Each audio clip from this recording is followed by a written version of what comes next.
Hello, everyone. Well, I hope you're doing well. Earlier this week, I was speaking to a local business association about the status of our nation and our current economy. And although the official report of the gross domestic product wouldn't be out for several days, I told the group that without any doubt, we were in a recession.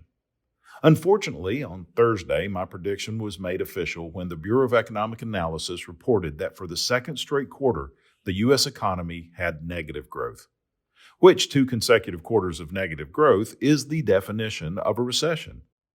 Now, I don't claim to be able to predict the future, nor do I have any inside knowledge. I was just able to see key indicators over the past several weeks that pointed to the fact that we were in a recession. The first indication I had was back in June 5th when the Atlanta Federal Reserve Bank reported that there was a decline in consumer spending, and combined with the significant inflation we were experiencing, it produced numbers that would fall under the official definition of a recession. However, there was another key indicator that was more credible than any data analysis or economic forecast, and that happened on Monday morning just before I left to go speak to the business group. You see, when I turned on the television, the first thing I saw was Democrats and the mainstream media redefining the word recession. And that was all the information I needed to know that the report that would be released on Thursday would show that the U.S. economy was, at least by definition, in a recession. That's why they were so desperate to change the definition of a recession. You see, Washington Democrats believe they are the masters of deception and that regardless of the facts, the American people will believe whatever they say. Remember in 2020 when rioters in Kenosha, Wisconsin began looting stores, burning buildings and automobiles? A CNN reporter was standing in front of a blazing fire that was started by the rioters and stated, "This is mostly a peaceful protest." Even with the evidence of violence clearly behind the reporter, we were being told the opposite and were expected to believe what they said, not what we were seeing. Another example happened just a few days ago when the Secretary of Homeland Security, Alejandro Mayorkas, stated, "The border is secure."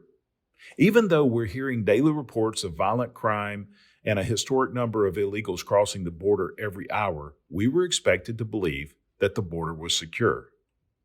Well, as predicted, the government report that came out Thursday showed a second quarter of negative growth, which is the definition of a recession. But as soon as the report was made public, Democrats in the White House and Congress quickly ran to the cameras and the microphones to declare, "We are definitely not in a recession."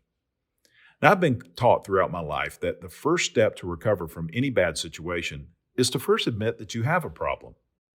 Americans recognize we are having problems, from the price of fuel, the cost of groceries, to rising mortgage rates. And we're looking for Congress and the White House to do something to fix the situation. However, this week, Democrats in the White House and Congress announced a deceptively named piece of legislation called the Inflation Reduction Act. While the name sounds good, the devil is always in the details, and the details of this bill would be extremely bad for the economy.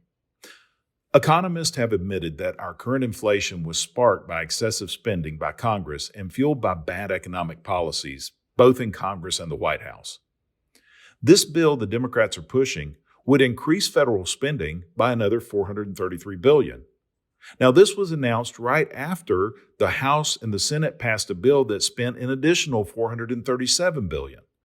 That means the sum total of which Democrats are proposing we add to the debt and deficit this summer is $870 billion, which without doubt will cause more inflation.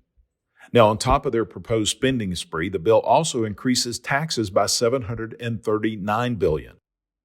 Look, it's well known that increases in taxes, especially during a time of recession or high inflation, can further contract the GDP and suppress consumer spending, both of which are already down, and this would just increase cost and deepen the existing recession. It's almost as if the Washington Democrats are purposely trying to make things worse. Either that, or they have really bought into their own propaganda. While many are closing their eyes to the economy, it appears that at least President Biden's eyes have been opened to the real crisis at the southern border. I came across a report late this week that stated that the president has ordered construction on the border wall to resume. Now, this has been done pretty quietly as to not stir up the radical left, But it's obviously as a result of his terrible approval ratings in an attempt to maybe at least show he's doing something about the border. Now, I have been spending more and more time working with my Republican colleagues in the House as we put together an aggressive plan to halt the destruction to our economy, secure our borders, make our neighborhoods and communities safe once again, lower the cost of fuel and goods, and kickstart our economy. Now, when we take control of the House in January, we'll be focusing on restoring a nation that is economically strong, a future that is free, a nation that is safe, and a government that is accountable. Over the next couple of months, we'll start rolling out details of this aggressive and conservative agenda. For years, I have said that my goal in government service is to restore a nation that is free, safe, and full of opportunity, with a government that is small in size, limited in scope, and fully accountable to the American people.